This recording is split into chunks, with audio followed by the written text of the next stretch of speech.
ચાલો વિદ્યાર્થી મિત્રો, ધોરણ 11 વિષય હિન્દીમાં આપણે ગદ્ય 2 સમજી રહ્યા હતા, બાપુ કી કુટિયા મેં, જેમાં પહેલા વિડીયોમાં આપણે પેજ નંબર 4 સમજી ગયા છીએ. હવે બીજો વિડીયો બનાવવા જઈ રહ્યા છીએ અને સમજવા જઈ રહ્યા છીએ પેજ નંબર 5. તો આપ બધા વિદ્યાર્થીઓ પોતપોતાનું પાઠ્યપુસ્તકમાં પેજ નંબર 5 ઉપર ધ્યાન રાખજો. આપણે બાપુ કી કુટિયા મેં गद्य 2 पेज नंबर 5 समझवानो प्रयत्न करिए. किंतु नहीं, इस कुटिया के दाहिने द्वार के निकट जो यह घड़ी और खड़ाव की जोड़ी है, यह कहती है, अरे तुम किस भ्रम में हो बापू, क्या हमें छोड़कर कभी बाहर निकलते थे. यहाँ लेखक कहते हैं कि कुटिया के दाहिने द्वार के निकट जो यह घड़ी खड़ाव की जोड़ी, घड़ी है और खड़ाव यानी चंपल के जूता, हाँ उसकी जोड़ी होती, ये कहती है, अरे तुम किस भ्रम में हो. हाँ कि बापू हमें छोड़कर कहीं बाहर निकलते थे, वो बाहर कहीं नहीं गए हैं, तो क्या बापू यही है, कहाँ है, बताओ. ओ बिस्तरे हमारे सारे राष्ट्र के बापू कहाँ हैं.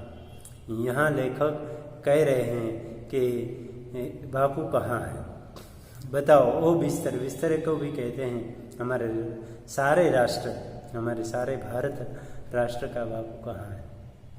बिस्तरा नहीं बोलता, किंतु खुली अलमारी पर रखे बापू के तीनों बंदर तो इशारे से कह रहे हैं, आंख बंद करो, जबान बंद करो, कान बंद करो, अपने को आत्मस्थ करो, फिर देखोगे बापू यही है. बिस्तरा नहीं बोलता, किंतु परंतु खुली अलमारी पर रखे बापू के तीनों बंदर इशारे से कह रहे हैं, आंखें बंद कर दीजिए. एक बंदर ने आंख बंद करी हुई है, जबान बंद करी. हाँ, पहला बंदर है जो आंख बंद कर के कहता है कि कुछ बुरा मत देखो, जबान बंद करो यानी बुरा मत बोलो, और कान बंद करो, बुरा मत सुनो, अपने को आत्मस्थ करो, आत्मा में स्थिर करो, फिर देखो बापू यही है. और सचमुच पा रहा हूँ बापू, तुम कहीं गए नहीं, यहीं हो, इसी बिस्तरे पर उस तकिए के सहारे बैठे हो. हाँ हाँ, इस शांत एकांत में मैं इस सारी कुटिया को बापू मैं पा रहा हूँ. और सचमुच हाँ बापू को पा रहा हूँ, कहीं गए नहीं, बिस्तरे पर है, तकिए के सहारे बैठे हैं. हाँ, शांत एकांत में सारी कुटिया बापू मैं. देखिए, वो अपने बिस्तरे पर बैठे बापू अपने यरवदा चक्रों को घुमा रहे हैं. हाँ देखिए, वो अपने बिस्तरे पर बैठे गांधी बापू अपने यरवदा चक्र, हाँ जो चरखा है उसको घुमा रहे हैं. अभी कुछ देर पहले उन्होंने सामने रखे कलमदान से कलम निकाल कर कुछ लिखा है, यानी ये कलमदान भी हाँ कह रहा है कि अभी कलम उसमें से निकाली है और बापू ने कुछ लिखा है. और अब जरा हट जाइए. थके मांदे बापू हाथ में तुलसी की माला लिए अपने सामने की दीवार में मिट्टी की उभाड़ से बनाई 2 नारियल के वृक्षों के बीच गैर से लिखे ओम को निर्निमेष दृष्टि से निहार रहे. और जरा हट जाइए. थके मांदे बापू हाँ तुलसी की माला लिए अपने सामने की दीवार में मिट्टी के उभाड़ यानी उभरा हुआ हाँ बनाए 2 नारियल के वृक्ष के बीच गैर से लिखे ओम, ओम शब्द लिखा हुआ है, और निर्निमेष हाँ अपलक दृष्टि से पलक झपकाए बिना अपलक दृष्टि से निहार रहे, देख रहे हैं. और उस ओम के ऊपर क्या है, और उस ओम लिखा है उसके ऊपर क्या है, हे राम. जो गांधी जी की हत्या हुई और तब गांधी जी के मुख से जो शब्द निकला था वो हे राम. हे राम, आह कल्पना लोक से उठकर मैं किस कठोर चट्टान पर पटक दिया गया. हे राम, आह ये कल्पना लोक से उठकर मैं किस कठोर चट्टान पर पटक दिया गया. हे राम, इन शब्दों ने कहा, नहीं बापू अब हमारे बीच नहीं रहे. और लेखक को हे राम शब्द याद आते ही उनको लगता है कि ये शब्द तो बापू नहीं रहे, तब उसके मुंह से निकला था, इसलिए अब हमारे बीच नहीं है बापू। वह हमसे कब के छीन लिए गए, हमसे कब के छीन लिए गए।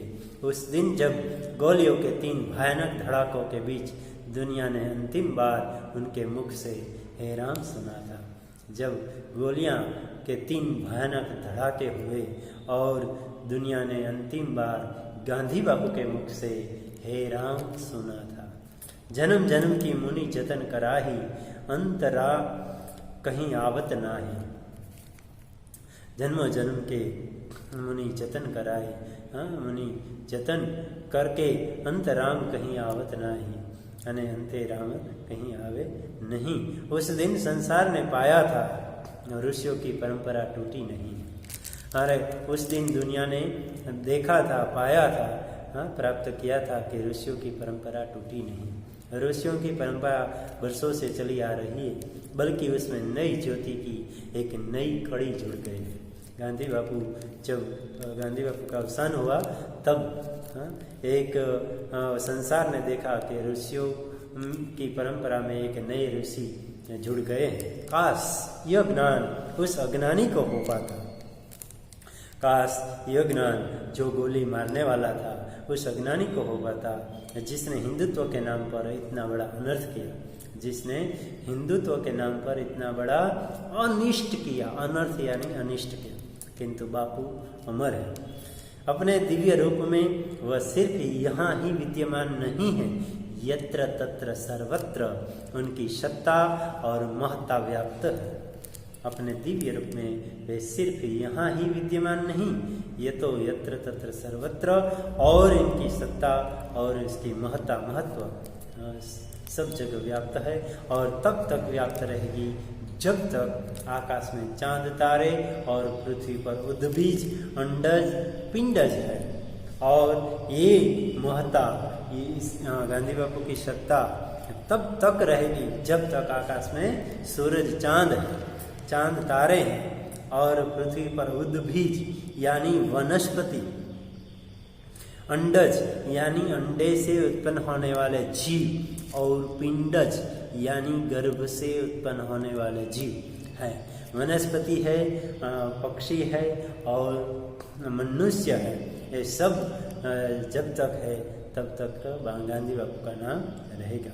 और बिस्तर, इस सादगी में भी तुम कितने महान हो, क्या इसका एहसास तुम्हें कभी होता है? ए बिस्तर, इस सादगी में तुम कितने महान हो, क्या इसका एहसास कभी होता है? अरे तुम्हें देखकर कितने रत्न जड़ित स्वर्ण सिंहासन भी ईर्ष्या से जलते होंगे। गांधी बापू के बिस्तरे से लेखक बात कर रहे हैं और बिस्तरे को कह रहे हैं कि तुम कितना महान हो, कि रत्न जड़ित स्वर्ण सिंहासन भी ईर्ष्या से जलते हैं। तुम्हें देखकर तो जो रत्न जड़ित सिंहासन होता है वो भी ईर्ष्या करता होगा। क्या कभी उन पर एक क्षण को भी उतना बड़ा आदमी बैठा होगा जितने बड़े आदमी को कितने ही दिनों, महीनों, वर्षों तक तुम्हें अपने ऊपर आसीन करने का गौरव प्राप्त हो सका।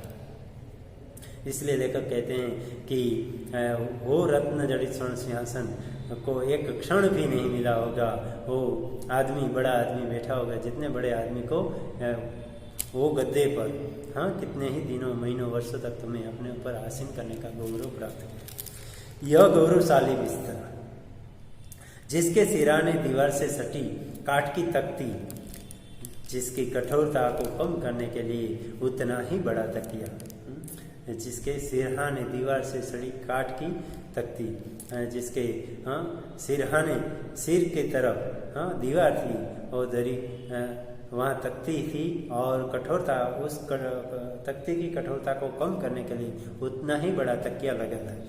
थक जाने पर बापू उसी तकिए के सहारे बैठते।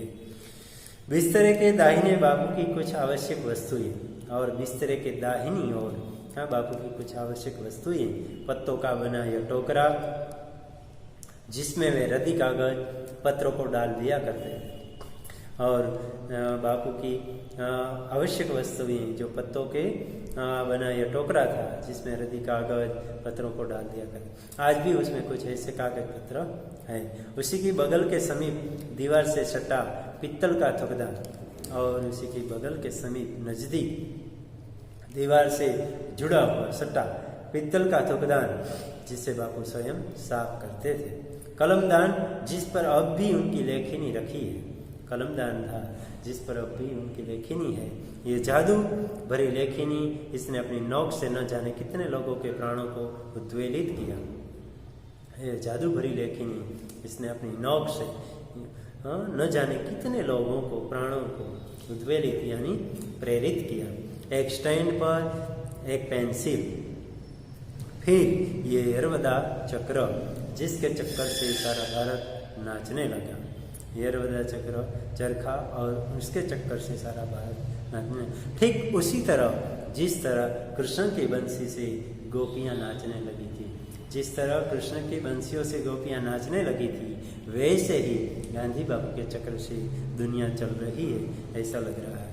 अपने को भूलकर, कुछ परिवार को भूलकर, सारे संसार को भूलकर, उससे सटे कताई के कुछ फुटकर, सामान में पुनी तांत आदि, फिर 3 खानों का एक छोटा सा शेल।